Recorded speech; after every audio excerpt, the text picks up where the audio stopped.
DSC preparation కి మిగిలిన తక్కువ సమయాన్ని డిఎస్సి 2024 యాప్ లేదా DSC2024.com తో జాబ్ ని సాధించండి.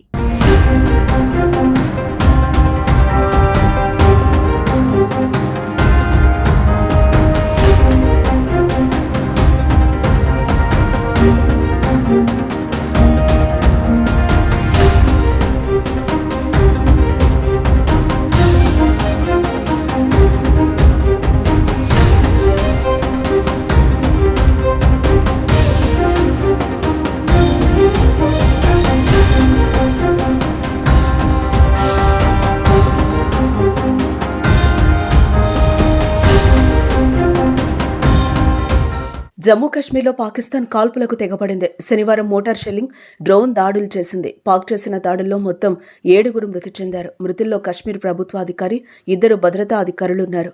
జమ్మూ జిల్లాలోని ఆర్ఎస్పురా సెక్టార్లోని అంతర్జాతీయ సరిహద్దు వెంబడి పాకిస్తాన్ కాల్పులో BSF sub inspector Mohammed Imtiaz శనివారం వీరమరణం పొందారు. మే 8 మరియు 9 తేదీల్లో మధ్యరాత్రి జరిగిన షెల్లింగ్లో మహ్మద్ ఇంతియాజ్ గాయపడ్డారు. ఆసుపత్రిలో చికిత్స పొందుతూ శనివారం ప్రాణాలు విడిచారు. మహ్మద్ ఇంతియాజ్కు బీఎస్ఎఫ్ నివాళులర్పించింది. అన్ని ర్యాంకుల అధికారులు అతని కుటుంబానికి తమ ప్రగాఢ సానుభూతిని తెలియజేశారు.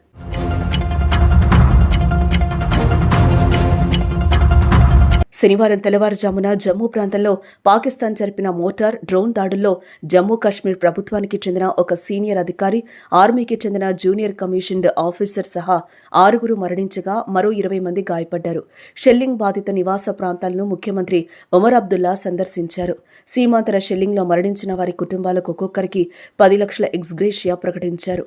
అదే సమయంలో పోలీసులు హెల్ప్ లైన్ నెంబర్లను జారీ చేసి ధ్వంసమైన డ్రోన్లు, మోటార్ల అవశేషాలకు దూరంగా ఉండాలని ప్రజలను కోరారు. అలాగే ఉధంపూర్లోని వైమానిక స్థావరంపై పాక్ డ్రోన్ దాడికి ప్రయత్నించింది. డ్రోన్ విడిభాగాలు తగిలి భారత సైనికుడు మృతి చెందారు. కాల్పుల విరమణ ప్రకటించడానికి ముందే ఈ ఘటన చోటు చేసుకుంది.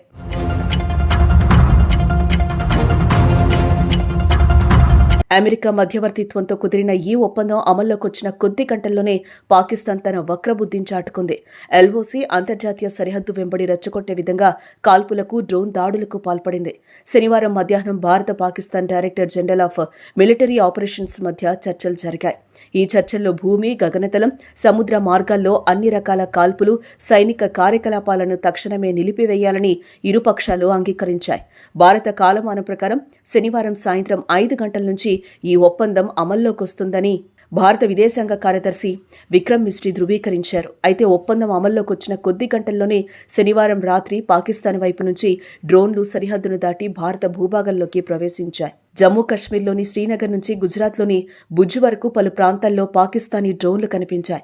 దీంతో సరిహద్దు రాష్ట్రాల్లోని నగరాల్లో పూర్తిస్థాయి బ్లాకౌట్ విధించారు. కాల్పుల విరమణ తర్వాత మరోసారి కయ్యానికి కాలు దువ్వడం, యుద్ధంలో విజయం సాధించామని చెప్పుకోవడంపై భారత్ ఎలా రియాక్ట్ అవుతుందో చూడాలి.